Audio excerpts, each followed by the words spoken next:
We came to Montgomery, to the Alabama Board of Pardons and Paroles, and spoke to the board spokesperson who says that Spencer's supervising officer had no idea Spencer left his court-mandated halfway house early.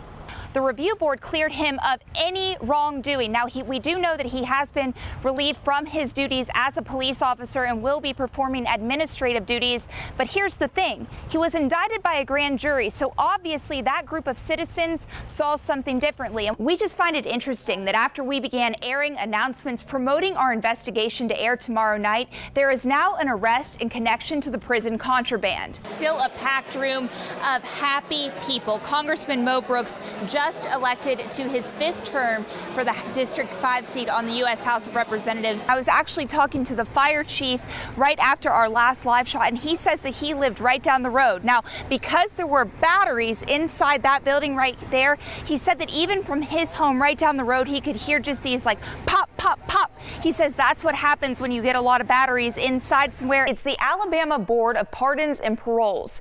If a person violates parole like Spencer did, they're supposed to go back to prison. Well, what we've learned is he was at his mandatory program for less than 1 month. After that, he went to Guntersville, where the murder happened. Our Taking Action investigation reveals it doesn't appear anyone from the state noticed until he became a murder suspect. A triple murder in Guntersville shocked this quaint town, the first killings in nearly a decade. The victims include a 7-year-old boy spending time with his great-grandmother. Brutally murdered. Easily been anybody down here. That's pretty tough. Jimmy O'Neill Spencer is the man police hold responsible for the July 13th triple murder.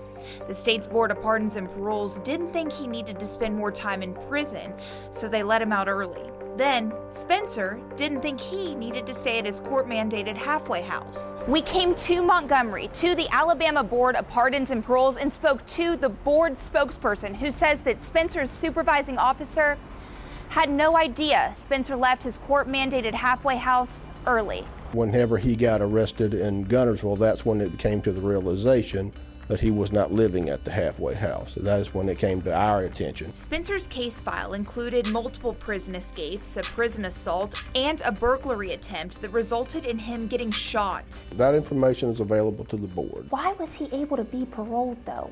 I can't tell you what goes on in the board member's mind. I mean, they're given the information, they're presented the information. If they didn't have a lot of any issues over the past dozen or so years or however long, a lot of times they will give a person the benefit of the doubt.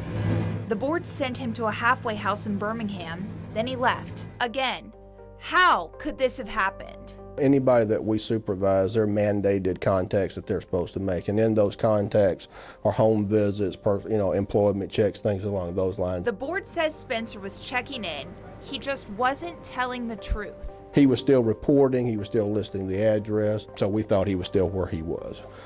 Didn't raise any flags at the time. Spencer came out of prison with multiple burglary and escape convictions. Authorities say he used his freedom to get into more trouble. A drug-related arrest in Etowah County, a run-in with police at Guntersville State Park. Still, the board didn't realize he wasn't at a halfway house in Birmingham until cases do go wrong. People do get hurt. For the people of Alabama, that's just not good enough. Taking Action, Courtney Crown, WHNT News 19. Images inside what appears to be the Marshall County Jail showing inmates smoking and fighting. It's no wonder videos like this, pulled from an inmate's Facebook page at the Marshall County Jail, are causing concern. The man on the right appears to be Brandon Bennett. He's been in the Marshall County Jail since May 17th, charged with shooting into an occupied dwelling. Go here, bro.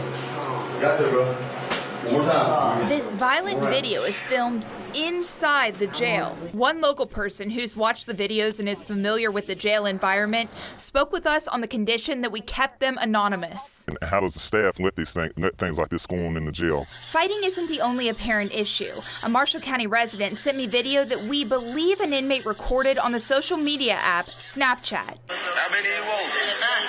Smoking good right now on my bunk. Other people have received social media messages with pictures like this. This one shows an inmate wearing Marshall County sweats. Another wearing a pair of expensive tennis shoes. The man second from the left appears to be inmate Fentress Armour, in jail on a parole violation. The one second from the right, former inmate Wesley Staten, charged with using false identity. And the one on the far right, inmate AJ Armour, charged with trafficking meth. People in the community are wondering how and why inmates have contraband, cell phones, marijuana, and possibly more. They're reaching out and getting drugs back into the jail and even more cell phones back into the jail. The inmates clearly seem to be unsupervised, and that may not be a coincidence. WHNT News 19's investigation has uncovered records showing the jail is understaffed with inexperienced guards. They currently have 18 jailers supervising 274 inmates. One of those belonged to Jonathan Foster, who was arrested on Monday. Vacant positions are not a new problem. We have a personnel department here next door that continuously interviews people and tries to fill these slots. Records show 10 of the 18 jailers have been on the job less than 6 months. They are paid between almost $11 and $23 per hour. The jailers start out on the low end of this range. It's a tough job, and they have a hard time of getting people that stay in the jail with the amount of pay they get. Some police officers tell me that the conditions inside the jail are chaotic. Residents have told me they wonder what's happening in there. They don't know what their taxes are paying for, and others have said that they're worried that the conditions depicted in those pictures and video are breeding a culture of gang violence. Commission Chairman James Hutchison provided records showing Marshall County residents have paid nearly $1 million in overtime for jailers in the past 5 years. They've already paid about $250,000 this year. Still, it doesn't seem the job is getting done. Tried to provide all the financial resources that he needs to do the job. Money for a jail that appears to be a breeding ground for violence and a dumping ground for your tax dollars. Taking action in Gunnersville, Courtney Crown, WHNT News 19. 25-year-old Abigail Stafford and her husband are a young family with a new baby and new priorities. All of our money is put where it needs to be. The couple purchased this house on Kaufman Drive in Athens last May. Abigail thought it was the perfect place to raise their family. We found something that was affordable for right then, well within our means. That was then. And now it's well without. The mortgage fit within their budget and even left a little extra in their bank account. I didn't want to get too high to where we could be comfortable. But they didn't realize the federal government would be so involved. It caught me off guard. The Staffords were delighted to find their dream home and thrilled when their offer got accepted. But then they went to see their mortgage company. That's when they learned the federal government would require them to have flood insurance, even though the sellers told them the house had never flooded over the previous 30 years. An extra $250 a month is crazy. It's like, where are we going to find this?